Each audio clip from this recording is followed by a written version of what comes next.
교회 오시는 일이 즐거우세요?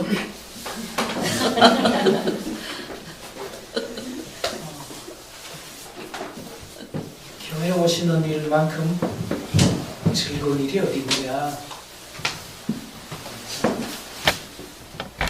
교회를 안 빠지고 오는 분은 그런 마음을 가지고 있습니다. 정말 힘들어도 주일날 시간을 지켜서 사랑하는 주님의 교회 공동체에 나오기를 정말 오늘은 좀 자고 싶은데, 오늘은 좀 마음이 불편해서 안 가고 싶은데 라고 하는 그런 생각이 찾아오더라도 그런 훈련이 포기하지 않고 계속해서 그거를 지켜가는 훈련이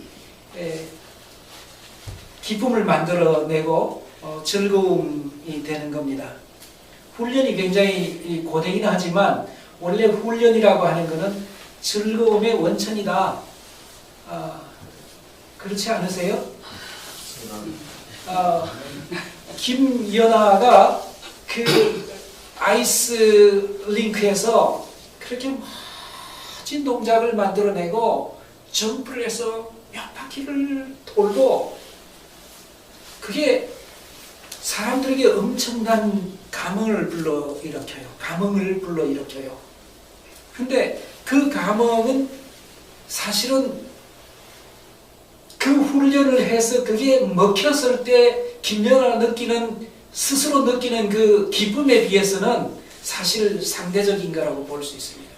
본인이 그 몇 바퀴를 공중에 떠서 내려올 때 발 동작을 아주 정확하게 한 다음에 아주 멋지고 아름답게 돌아가는 그 일을 위해서는 엄청나게 훈련을 한 거잖아요.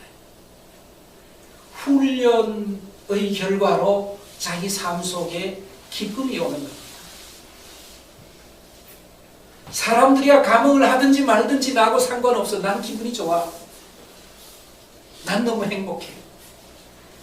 사람들이 교회를 내가 열심히 온다고 칭찬을 해주거나 말거나, 사람들이 내가 교회에서 열심히 봉사를 했는데 그걸 알아줘서 나를 장로로 뽑아주고 집사로 뽑아주거나 말거나, 나는 매주일 정말 그 시간에 쉬지 않고 마음에 많은 저항에도 불구하고 나를 갖추어서 주님 앞에 나와서 나를 이렇게 세워가는 그 훈련 자체가 주는 그런 기쁨이 있어야 교회를 포기하지 않아요.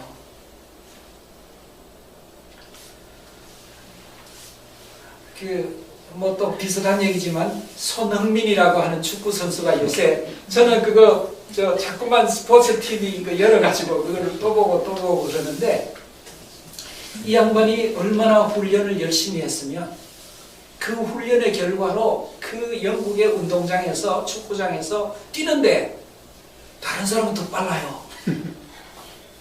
굉장히 빨라요. 그리고 싹싹 동작을 했는데 그만 앞에 있는 놈이 흐트러져가지고 넘어지니까 싹 공을 넣고 아주 룰루랄라 하고 돌아오는 거예요. 그게 그냥 된 게 아니잖아요. 훈련이에요. 자기를 얼마나 가혹하게 훈련하고 얼마나 철저하게 자기를 훈련하고 그 훈련의 결과로 그런 자리에 오르게 되면 관중이 열광하죠. 근데 관중이 열광하는 것보다 아마 제가 보기에는 관중이 열광 안 해도 좋아. 이거 되네. 내가 더 빠르네. 내가 한번 움직이니까 앞에 놈이 쓰러지네. 내가 질르니까 들어가. 그 자체가 주는 기쁨이 있어요. 그게 되기 때문에. 그래서 신앙생활도 그런 점에서는 훈련이라고 하는 게 굉장히 중요한 겁니다. 그 훈련이 사실은 자기를 가다듬어 내는 거죠.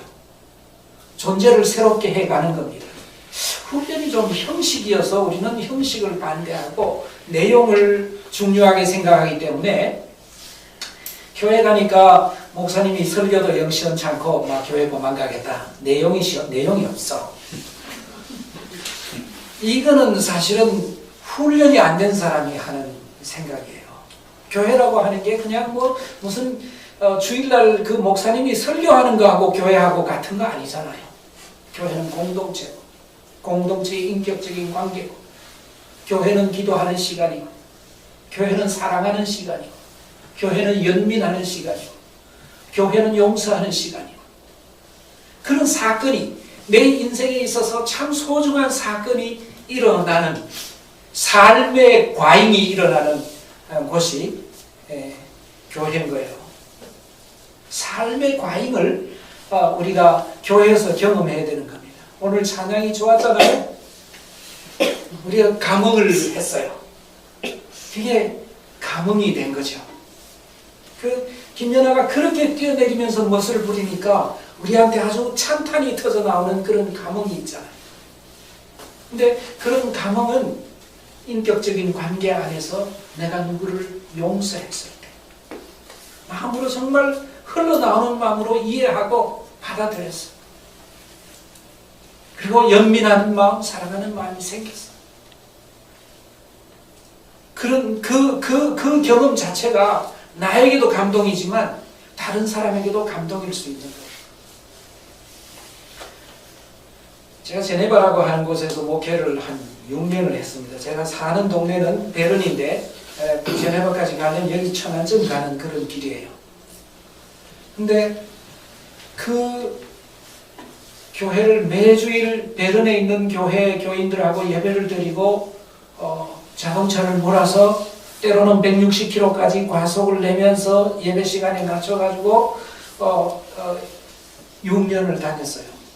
근데 처음에 그 교회 갔을 때 교회가 20명밖에 안 모이고, 알짜배기 교회는 다 딴 데 가 있어요. 죄송해요, 알짜배기 교회. 이게 세속적인 표현인데, 제네바 대표부의 운전기사하고 타이피스트는 우리 교회 교인이고, 제네바 대표부의 대사하고 차석 대사하고 그리고 1등 서기관하고 그 사람들은 저쪽 교회 교인이에요. 우리는 유학생 몇 명하고 그리고 운동권 목사 몇 명하고 그리고 타이피스트하고 운전기사하고 타이피스트가, 목사님, 난 주일날까지 저분들 보고 싶지 않아서 나는 그분들이 우리 교회 좋아서 나온 줄 알았더니 6년을 비가 오나 눈이 오나 교회를 가서 섬겼어요. 교회가 하나가 됐어요. 나가 있던 교인들이 40명이고 우리가 모이는 교인 20명인데 그분들이 다 집으로 돌아왔어요. 그리고 또 다른 곳에 또 쪼개져서 있던 사람들이 또 다 들어왔어요. 그래서 세 개로 나누어져 있던 교회가 하나의 교회가 됐어요. 얼마나 삶의 과잉이 일어났는지 마음에 너무 감사하고 감격하고 좋아하는 마음이 넘쳤어요. 근데 6년 동안 인내했어요. 다투던 말들, 비난하던 말들, 그런 부분들을 잠을 재웠어요. 그냥 우리 여기서 우리의 신앙을 반듯하고 잘 지켜가자. 그분들이 우리한테 뭐라고 했든지 마음의 상처가 되지만 그걸 우리가 좀 단정히 수습하고 그분들을 이해하려고 하고 가만 좀 두자. 좀 손가락질 하지 말자. 그런 절제의 훈련을 6년을 했어요. 그러니까 세월이 바뀌면 사람들이 우리가 왜 헤어져서 살아야 돼? 싸웠던 일들은 다 잊어버리고 이렇게 헤어져 사는 게 안 되잖아? 그러고는 돌아와서 교회가 하나가 되었어요. 제가 보기에는 다른 길이 없었어요. 참고 그리고 감정을 좇아서 사는 자기를 절제시키는 그런 절제하는 마음으로 고요하게 지내는 그런 시간을 오래 했어요. 6년이면 굉장히 길잖아요.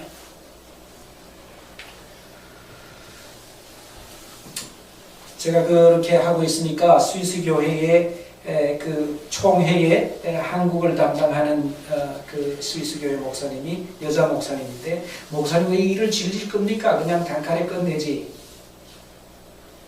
그러셨어요.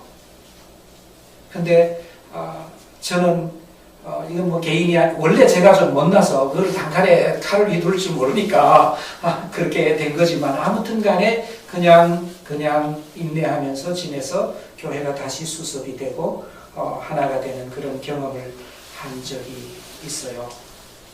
훈련이라고 하는 것, 삶의 과잉을 생산하는 원천이에요.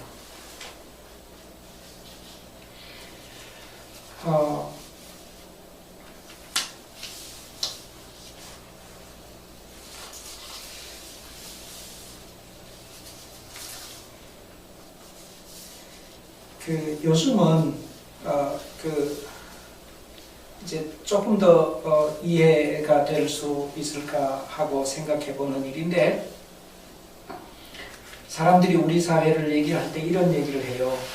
요새 왜 젊은 사람들이 익스트림 스포츠, 굉장히 막 거의 저러다가 죽겠지 싶은 그런 스포츠에 굉장히 열광을 한대요. 근데 70년대와 80년대의 젊은 사람들은 사실은 그 반독재를 위해서 굉장히 애를 많이 썼대요. 그래서 뭐 감옥도 가고 고문도 당하고 도망도 다니고 그런 일들을 많이 했대요.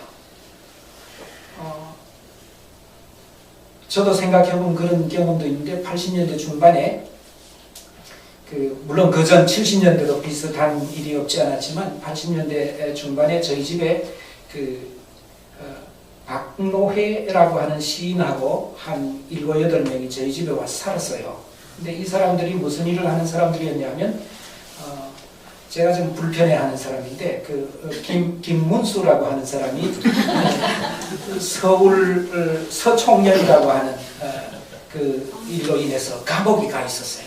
그러니까 이 젊은 사람들이 김문수가 보안사에서 고문당하고 고생을 너무 많이 하고 하니까 우리가 찌라시, 요즘으로 찌라시 이제 유인물이죠. 유인물 프린트해가지고 몰래 돌아다니는데 전부 가명을 쓰고, 그래서 난 그 사람이 박노해인지도 몰랐는데, 나중에 그 사람을 데리고 왔던 내 친구가 걔가 박노해야 이제 그렇게 해서 아는 그런 형편이 됐는데, 근데 여기는 굉장히 위기감이 있어요.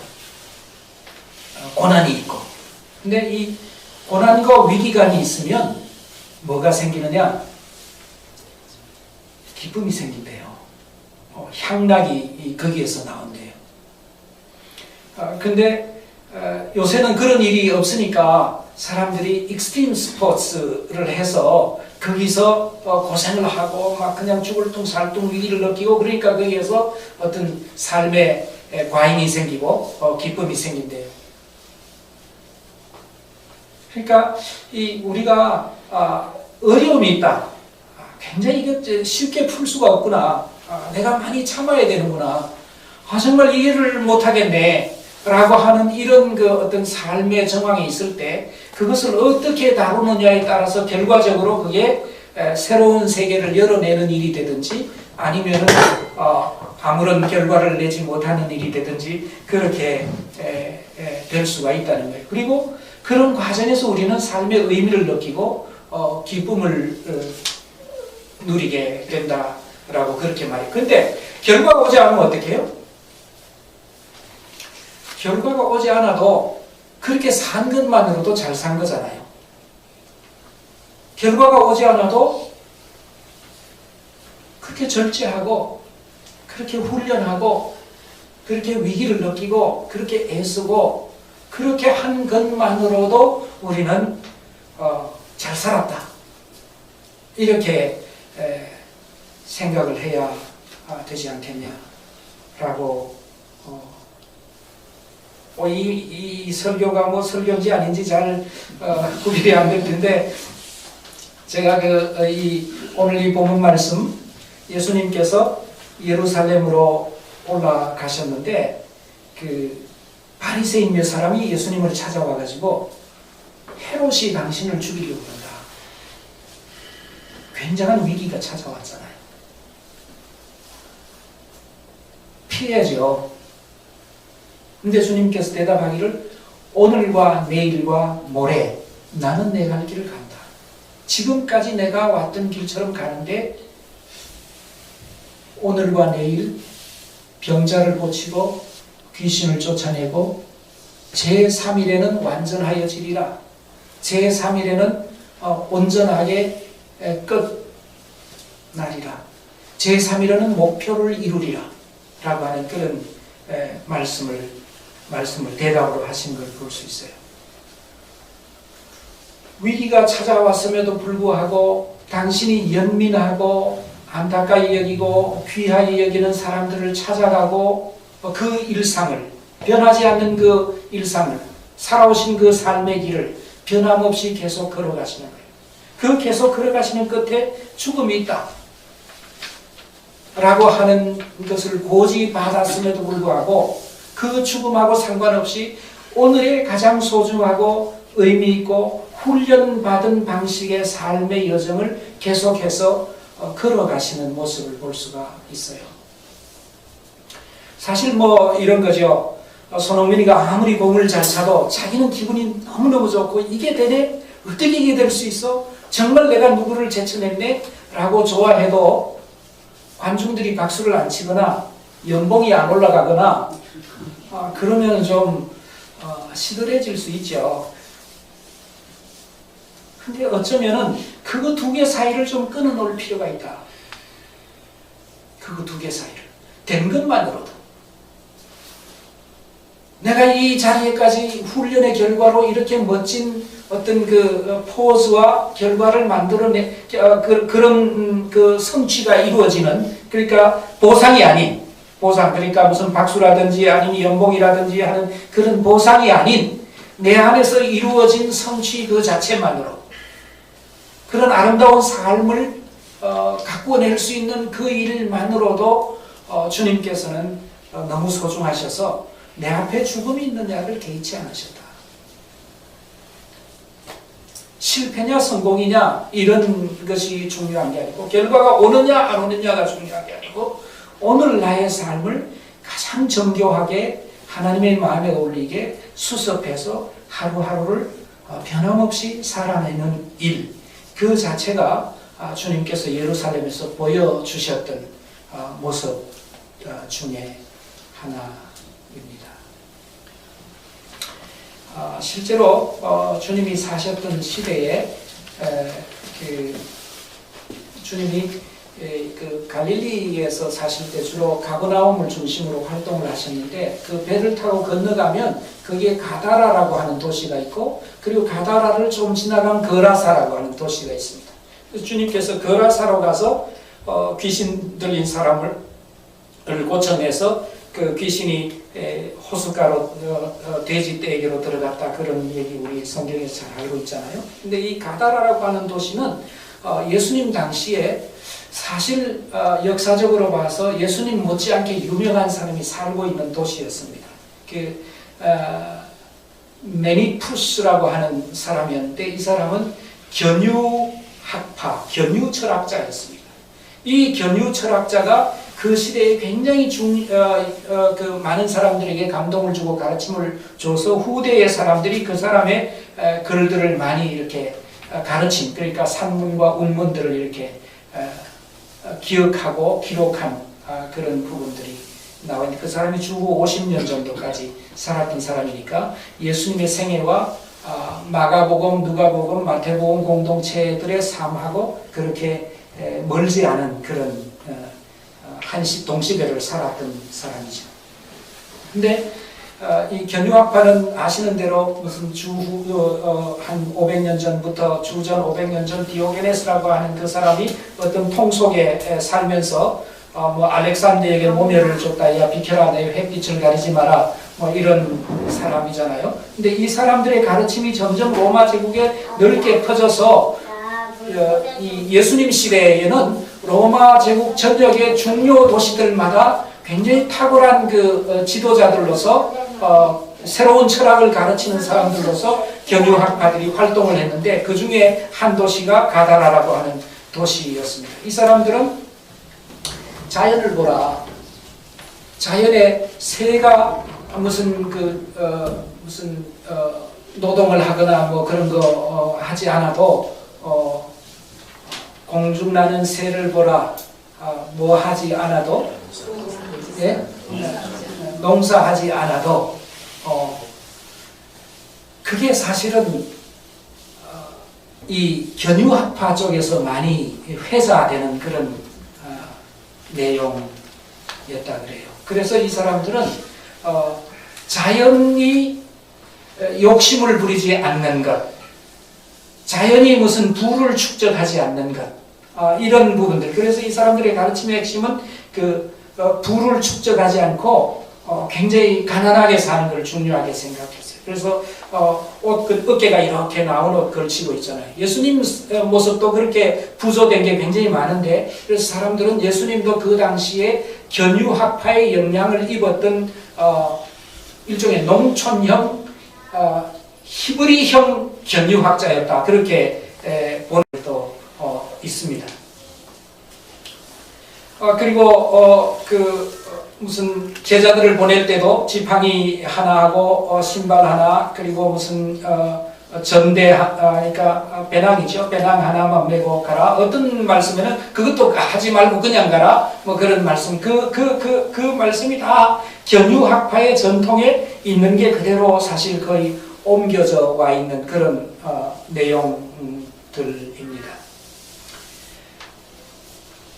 가난에 관한 문제도 어쩌면은 좀 연결이 되어 있다고 볼 수 있는데, 이 사람은 굉장히 가난을 중요하게 생각하고, 이 사람들의 가난이라고 하는 게 사실 그냥 경제적으로 굉장히 곤궁해서 막 힘드는 그런 페네스라고 하는 그런 가난, 좀 노력하고 절약하고 그래서 겨우 하루하루 먹고 그런 가난에서 더 힘든 가난이 질병이나 징집이나 혹은 재난을 통해서 완전히 삶의 터전을 상실하고 일종의 노숙자와 같이 내몰린 그런 처절한 위치에 놓인 그런 가난에 대해서 주님께서 가난한 사람들은 복이 있다라고 그렇게 말씀을 하셨는데, 이 견유학파도 그런 가난의 가치를 중요하게 생각해서 실제로 통속에 살고 모든 물질 문화의 혜택을 거부하며 살고, 인간의 진정한 행복은 그런 물질 문화의 건설이나 권력을 장악하거나 유명해지는 거나 아니면 무슨 활발하게 성생활을 하거나 그런데 인간의 행복이 있지 않다. 자연에 더 어울리게 자기 모습을 갖고서 가난하게 살아가는 데서 행복이 온다라고 하는 그런 가르침을 갖고 있었다고 해요. 근데 그러나 이제 주님의 가르침과 견유학파의 가르침 중요한 차이들이 몇 개가 나죠. 예를 들어서 가난을 말할 때에도 그냥 가난 그 자체로부터 행복이 온다가 아니라, 가난을 통해서 사회 하나님 나라의 공동체로부터 배제된 사람들, 그러니까 무슨 노숙자라든지 아니면 무슨 거라사의 사람들이라든지 아니면은 무슨 혈육병 앓는 공동체의 성원권을 잃어버린 사람들이잖아요. 근데 그 사람들이 하나님 나라의 품 안에 있다. 하나님 나라의 축복 안에 그들도 들어오는 거다라고 말함으로써 개인주의적인 어떤 가난의 가치 이런 걸 말하는 게 아니라, 주님께서는 이 갈릴리의 희년 공동체의 공동체성을 온전히 회복하고 그 사회에서 가장 철저하게 낮은 자리로 아픈 자리에 내몰린 사람들을 품어내는 연민과 사랑과 포용의 공동체를 가르쳤다는 점에서는 실제로 견유학파 사람들과 굉장히 달랐다.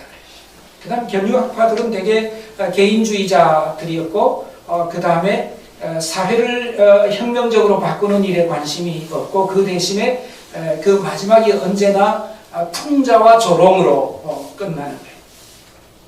그래서 그 풍자가 굉장히 사람들에게 어떤 시니컬한 얘기가 먹히는 경우가 있잖아요. 우리도 TV 보면 말 정말 재수없게 잘하는 사람들 있잖아요.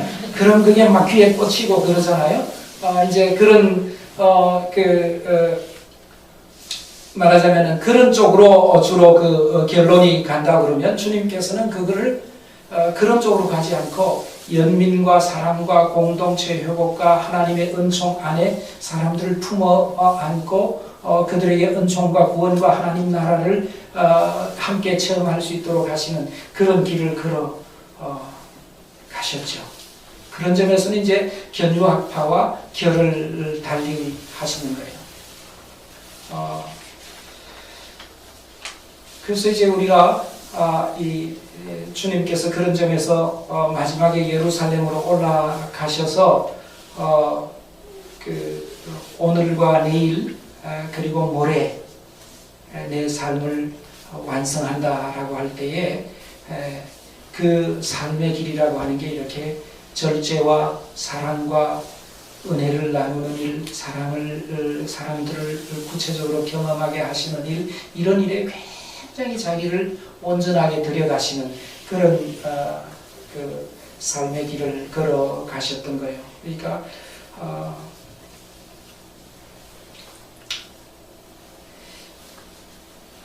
어느 정도까지일 수 있느냐라고 하는 점을 조금 한 가지만 더 말씀드릴게요. 그렇게 돼요? 네. 오스카 와일드라고 하는 사람이 어떤 소설을 썼는데 그 소설에 나르시스에 관한 이야기가 나와요. 근데 이 나르시스가 죽었어요. 나르시스가 죽으니까 온 들판에 풀과 꽃들이 너무너무 나르시스의 그 아름다움을 연모했던 이 풀과 꽃들이 나르시스를 그리워하고 슬퍼하고 애도하는 거예요. 그래서 이 풀과 꽃들이 강물에게 나르시스를 위해서 울게 눈물 한 방울만 좀 빌려달라고 그런 얘기를 해요. 그러니까 그 강물이 하는 말이 나에게 이 강물을 다 바쳐서 나르시스를 위해서 울어도 내 울기에도 모자라니 니네들에게 그 물을 빌려줄 수 없다. 그렇게 말을 해요. 그러니까 이제 풀과 꽃들이 이해한다고 당신이야말로 정말 나르시스의 죽음을 얼마나 슬퍼하겠느냐고 나르시스가 매일 당신에게로 다가와서 자기의 모습을 당신에게 비추어 보지 않았냐고 당신은 항상 나르시스의 그 멋진 모습을 보고 살았으니 얼마나 슬프겠느냐고 그러니까 이 강물이 하는 말이 사실은 그게 아니고 나르시스가 나한테 와서 나를 들여다보는 그 순간에 나르시스의 눈 안에 비쳐있는 내 모습을 보고 살 수 있었는데 나르시스가 이제 안 오니까 난 내 모습을 볼 수가 없고 그래서 나는 슬프다고 그런 얘기를 했다는 얘기를 오스카 와일드 책에서 하는 얘기가 있어요. 자기 삶이 너무 좋아서 자기 삶에 대한 그 아름다움이 너무 귀해서 사람들이 내 삶에 대해서 칭찬을 하든지 욕을 하든지 사람들이 내 삶에 대해서 상을 주든지 사람들이 내 삶에 대해서 처벌을 하든지 그하고 상관없이 나의 존재, 나의 의미, 나의 삶의 길, 하루하루 사는 삶의 길, 주일마다 나와서 예배드리는 나의 삶의 이 여정 자체가 나와의 관계 안에서 내가 정말 소중한, 정말 아름다운. 그래서 누가 그것에 대해서 어떤 평가를 하든지 어떤 의미를 두든지 어떤 의미를 주지 않든지 와 상관없이 당신의 길을, 나의 길을 걸어가는 모습을 이 예루살렘에 올라가신 주님께서 죽음이 있다 그런데 피하지 아니하시고 오늘과 내일 사람들을 치료하고 귀신을 쫓아내고 내 삶을 완성하게 하시겠다는 그 삶의 여정 안에서 죽음을 지나가신 거죠. 주님의 그 죽음을 깨뜨리고 지나가셨죠. 그래서 주님의 십자가의 죽음은 사실 주님의 삶이고 그리고 주님의 십자가의 죽음 안에는 주님의 삶이 들어있고 그래서 우리는 주님께서 이 사순절 기간에 당신의 생애의 여정을 한 번도 후회하지 않으시고 사람들의 평가에 연연해하지 않으시고 사랑의 삶을 그렇게 사셨다는 것을 기억하면서 우리도 강물처럼 자신의 삶에 대해서 살피고 그 삶이 좋은 걸 인해서 물론 다른 사람 해치면 안 되지만 잘 사는 삶에 대해서 혹 평가가 주어지지 않는다 하더라도 그것 때문에 원망하기 시작하면 공동체가 깨지니까 정말 좋은 삶을 삽시다. 결론 기도하겠습니다. 주님, 사순절인데 우리에게 훈련이 없어서 우리의 삶이 더 좋기가 참 어렵습니다. 우리는 견고학파처럼 비판하기를 좋아하고 조롱과 풍자와 다른 사람의 부족함에 대해서 얼마나 영리하고 얼마나 상처를 잘 낼 수 있는 사람들인지 우리 자신을 돌아봅니다. 주님께서는 그런 비판은, 그런 마음은 개에게도 주지 말라. 견유학파의 그 삶에 동참하지 말라. 그렇게 말씀하시면서 그냥 묵묵히 당신의 삶, 사랑의 삶, 십자가를 피하지 않으시는 좋은 삶을 사신 것을 기억합니다. 우리에게 감을 주시고 이 은혜를 안고 살아갈 수 있도록 도와주시옵소서. 예수님의 이름으로 기도드립니다.